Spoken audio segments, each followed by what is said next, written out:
Oregon Superintendent of Water, Doug Wagner, has worked at the city's treatment plant for 18 years. But it was only recently that he and the city began looking for the microcystin toxin produced by algae in Lake Erie, the same one that contaminated Toledo's water. And up until like 2009, we never even knew that it was toxic.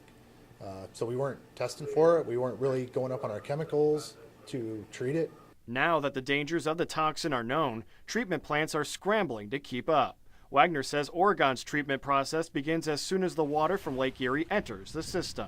Our first line of defense is potassium permanganate, which is pumped inside of our intake line out to the lake 1.5 miles out. From there, Wagner says these same chemicals are used to treat the water, whether it has algae or not, taking anywhere from 6 to 10 hours to process through the plant. But the quantity of those chemicals needed depends on how much algae is in the water. With what happened in Toledo, we cranked up our chemicals across the board, everything.